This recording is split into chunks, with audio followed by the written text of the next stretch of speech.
Blast தரமான சம்பவம். இந்த 100 வருஷத்துல இந்த மாதிரி ஒரு படம் அப்படி என்ன வேணாலும் சொல்லலாம். அந்த மாதிரியான ஒரு ப்ரமோவை தலைவரும் உலக நாயகனும் சேரக்கூடிய இந்த காம்பினேஷன்ல எதிர்பார்த்த அந்த ப்ரமோ வீடியோ வந்துருச்சு. பார்த்தா எத்தனை முறை வேணாலும் பார்த்துட்டே இருக்கலாம் மாதிரி தோணுது. ரிப்பீட் மோட்ல ஒரு 100 முறை பார்த்தா கூட போரே அடிக்காத மாதிரியான ஒரு ப்ரமோவை நெல்சன் தரமா ரெடி பண்ணியிருக்காரு. 2 பேரும் வந்து ஃப்ரேம்ல நின்னாலே போதும், மாஸ் தான். அவங்க 2 பேரையும் பர்ஃபார்ம் பண்ண வச்சு இந்த ப்ரமோவை பாக்குறதுக்கு தியேட்டர் இன்னைக்கு எவ்வளவு பெரிய கூட்டம் வந்து நிக்க போகுது அப்படின்னு தெரியல. அந்த அளவுக்கு ஒரு தரமான சம்பவத்தை நெல்சன் பக்காவா பண்ணியிருக்காரு. இதுல எனக்கு ரொம்ப பிடிச்ச விஷயம் என்ன தெரியுமா கவின்? நம்ம எல்லாரும் அவங்க என்ன சொல்லி பேசியிருப்போம், வழக்கமா வந்து ரஜினி கமல் ரஜினி கமல் அப்படின்னு தானே சொல்லுவோம். ஆனா இந்த டைட்டில் அனௌன்ஸ்மெண்ட் நீங்க கவனிச்சீங்கன்னா KHRK, அதாவது கமல் ரஜினி அப்படின்னு இந்த டைட்டில் கார்டு எல்லாத்துலயுமே அதை ரிப்பீட் பண்ணிருக்காங்க. படத்தோட அனௌன்ஸ்மெண்ட் வந்த ஒவ்வொரு போஸ்டர்லயுமே கமல் ரஜினி அப்படின்னு தான் வச்சிருக்காங்க.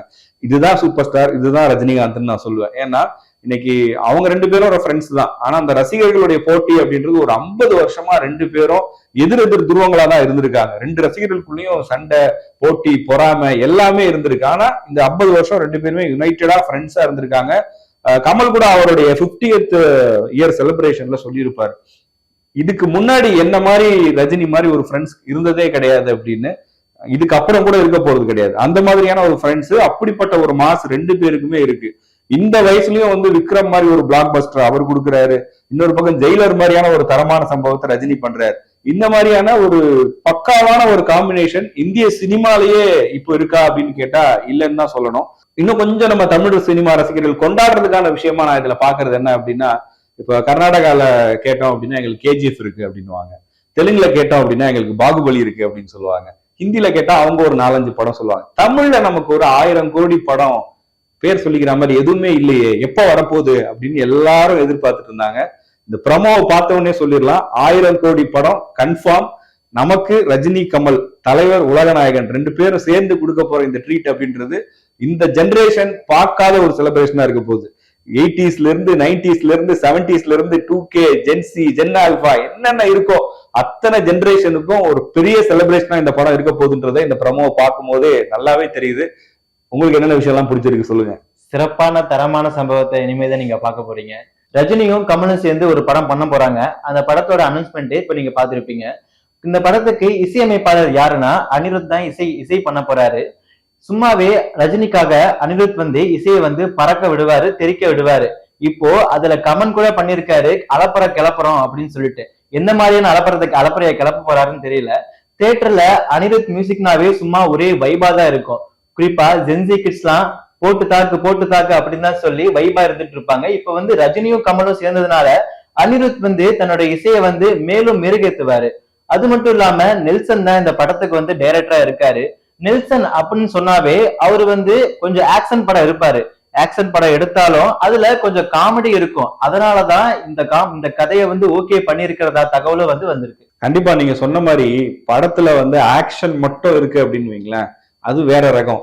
நெல்சனோட ஸ்டைலே அந்த டார்க் காமெடி தான். அதை ப்ரொமோலயே ரொம்ப அழகா இமேஜினே பண்ண முடியாது. ரஜினி கமல் வச்சு இப்படி ஒரு ப்ரொமோவா அப்படின்னா அது நெல்சனால மட்டும்தான் பண்ண முடியும்.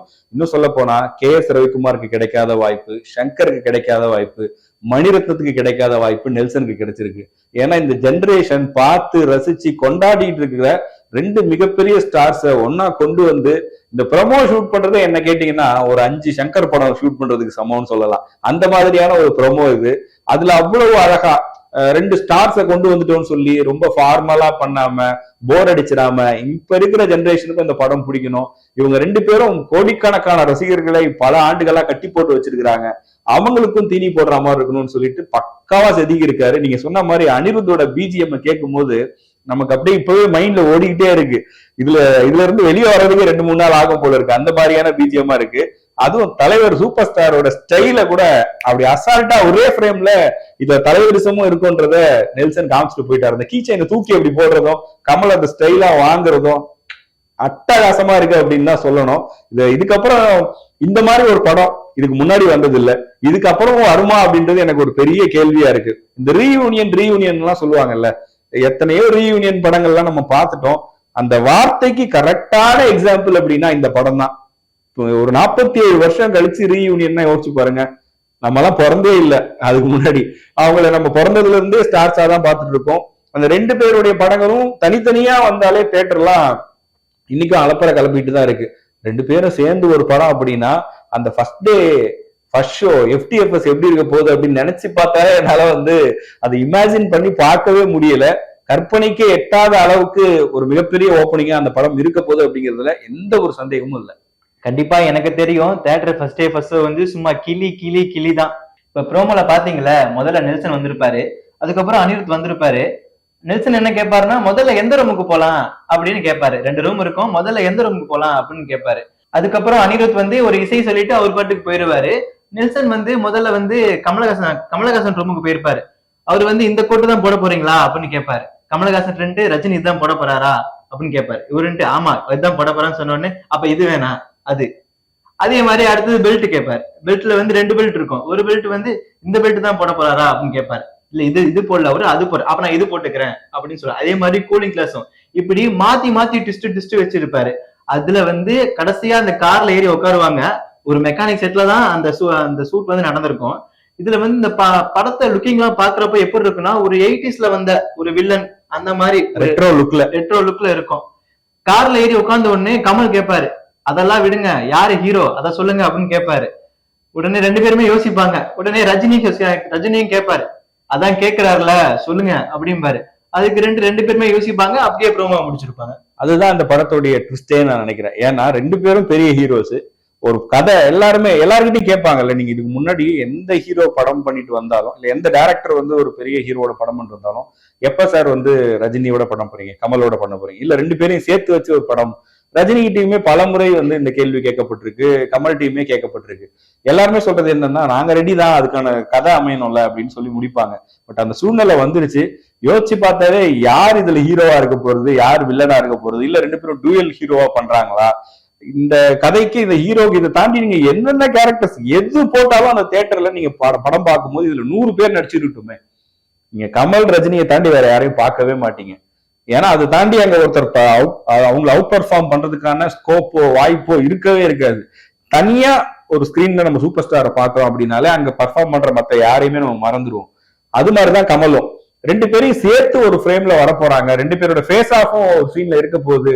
அது ஹீரோவா இருக்கட்டும், வில்லனா இருக்கட்டும், இல்ல 2 பேரும் டூயல் ஹீரோ பண்றாங்க அப்படின்னா அதை கற்பனையே எனக்கு என்ன ஆச்சரியம் அப்படின்னா, ஜெயிலர் 2 பண்ணிட்டு இருக்கிறாரு நெல்சன். ஒரு ஷார்ட் பீரியட்ல, இல்ல இது எப்போ எழுத ஆரம்பிச்சாரு என்னன்னு தெரியல, ஒரு 6 மாசமோ 1 வருஷமோ எடுத்துக்கிட்டா கூட அதெல்லாம் ரொம்ப கம்மி தான்.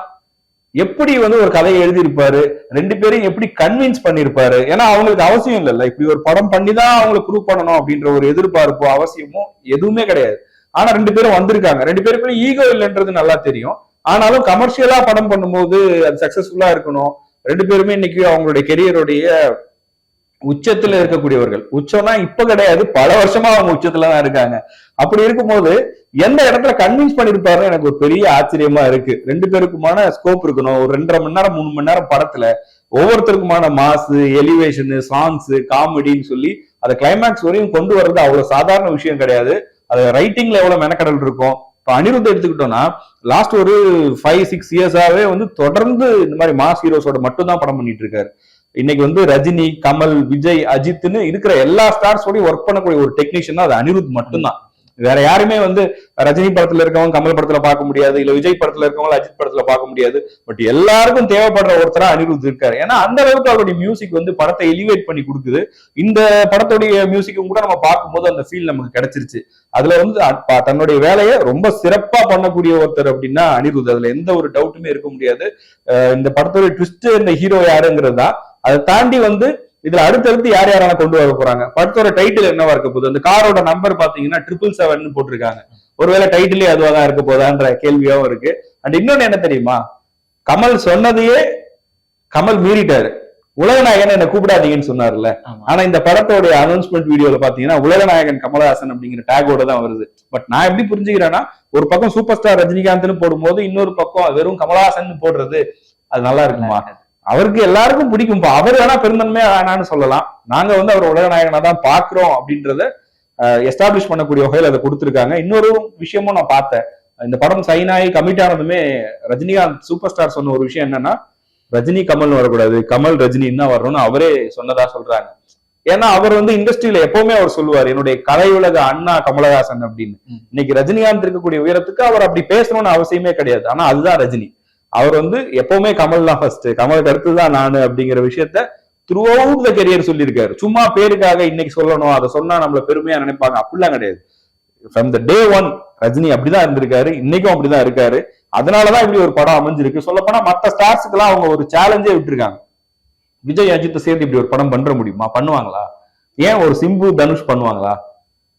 அப்படின்ற அந்த எதிர்பார்ப்பு இருக்கு பாருங்க, அதை உடைச்சு நாங்க பண்ணுவோங்க செய்வோங்கன்னு சொல்லி எல்லாத்துலயும் ரோல் மாடலா ஒரு முன்மாதிரியா இந்த தமிழ் சினிமால 2 பேருமே இருந்திருக்காங்க. அதை இந்த படத்துலயும் ஒன்ஸ் அகைன் அவங்க வந்து உறுதிப்படுத்தியிருக்காங்க. படம் எப்போ வரப்போகுது அதுதான் எனக்கு பெரிய கேள்வியா இருக்கு. ஒரு சின்ன படம் அப்படின்னால 6 மாசம் 1 வருஷம் ஆகும். இவங்க 2 பேரையும் வச்சு எடுத்து மேக்கிங் எப்படி இருக்க போகுது, எப்போ ரிலீஸ் பண்ண போறாங்க, எந்த டேட்ல ரிலீஸ் பண்ண போறாங்க, பார்க்கலாம் எப்படி வருது அப்படின்னு. கண்டிப்பா படம் எப்ப வரும்னு தெரியல. ஆனா படம் வந்தா தியேட்டர் ஃபுல்லா தீபாவளியா தான் இருக்கும். இப்போ ரீசெண்டா அரசியல்ல 2 எதிரின்னு சொல்லுவாங்க. ஆனா சினிமால 2 எதிரி தான். ஒன்னு ரஜினி, ஒன்னு வந்து கமல். இந்த 2 எதிரிகளும், அதாவது இந்த 2 பேரும் ஒரே ஃப்ரேம்ல வந்தா எப்படி இருக்கும் அப்படின்றத யோசிச்சு பார்க்கும்போதே ஒரே கூஸ் பம்ப்ஸா இருக்கு. அது மட்டும் இல்லாம ரீசெண்டா வந்து மெய்யழகன் படம் வந்திருக்குண்ணா.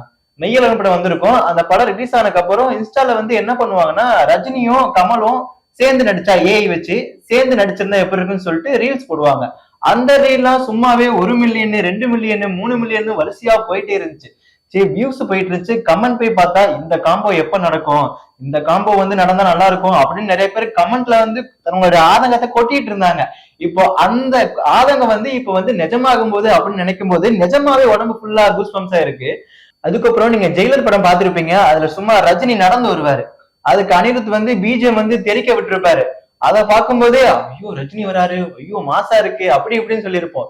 இப்போ ரஜினியும் கமலும் சேர்ந்து நடந்து வந்தா அதுக்கு அனிருத் போடுற பிஜிஎம் என்னவா இருக்கும்? இப்படி நினைக்கும் போதே பேசும்போது ஐயோ என்ன பண்ணுவாரு என்னவா இருக்கும் அப்படின்னு ஒரு எக்ஸைட் கிளப்புது. அதை நேர்ல பார்க்கும்போது இன்னும் தரமான சம்பவத்தை கண்டிப்பா இனிமேதான் நீங்க பார்க்க போறீங்க. இந்த படம் வந்து 2027 வந்து ரிலீஸ் ஆகும் அப்படின்னு வந்து சொல்றாங்க. அதுக்கு முன்னாடி வந்து 173 ரஜினியோட 173வது படம் இருக்கு. அந்த படத்தை வந்து சிபி சக்கரவர்த்தி வந்து இயக்குறாருன்னா, அவர் வந்து என்னன்னா டான் படம் நீங்க பாத்திருப்பீங்களா? டான் படம் எப்படி ஒரு என்டர்டைன்மெண்டா இருக்கும், அந்த மாதிரி என்டர்டைன்மெண்டான ஒரு ஆள் தான் வந்து சிபி சக்கரவர்த்தி. அவர் வந்து ரஜினியை வச்சு இயக்கும் போது என்ன மாதிரி ஒரு என்டர்டைன்மெண்ட் கொடுப்பாரு ஒரு எதிர்பார்ப்பு இருக்கு. அதுக்கப்புறம் என்னன்னா நெல்சன் அவர்கள், நெல்சன்னா சும்மாவே காமெடி தான், டார்க் காமெடி பிளாக் காமெடி அப்படின்னா நெல்சன் தான் சொல்லுவாங்க. ஒவ்வொரு ப்ரோமோ வந்தாலும் அதுல நெல்சன் இல்லாம இருக்காது. ஹீரோ ஹீரோயின்லாம் செகண்ட் தான், ஃபர்ஸ்ட் நெல்சன் தான் அந்த ப்ரோமோல.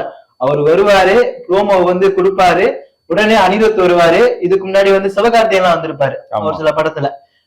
இந்த மாதிரி வந்து நெல்சன் இல்லாம ப்ரோமோ இல்ல, ப்ரோமோ இல்லாம நெல்சன் இல்ல, அப்படிதான் போயிட்டு இருக்கு. ஆமா, இந்த படத்துலயுமே அவங்க ரொம்ப சூப்பரா அந்த ப்ரோமோ வந்து ஒர்க் பண்ணிருக்காங்கன்னு நினைக்கிறேன்.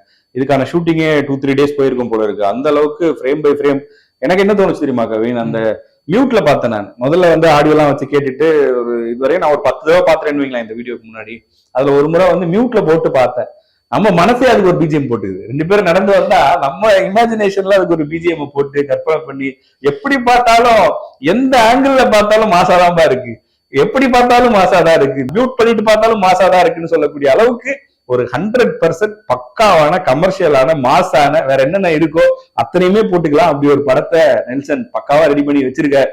ப்ரமோ பக்காவா ரெடி பண்ணிட்டாரு, படத்தை இதுக்கப்புறம் பண்ண போறாரு. ஸோ நீங்க சொன்ன மாதிரி 2027 அப்படிங்கிறது தமிழ் சினிமாவில இந்திய சினிமா வரலாறுலயே ஒரு சூப்பரான ஆண்டா அமைய போகுது. இந்த படம் ரிலீஸ் ஆகிற அன்னைக்கு தியேட்டர்ஸ் எல்லாமே திருவிழா கோலமா தான் இருக்க போகுது.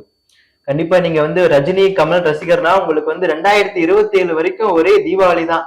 ஏன்னா கமலோட அடுத்த படம் கல்கி 2 வருது, ரஜினி வந்து 173, அதுக்கப்புறம் இந்த படம். சோ அடுத்த 2 வருஷத்துக்கு வந்து தமிழ் சினிமால ஒரே குதூகலம் கொண்டாட்டம் அப்படிதான்.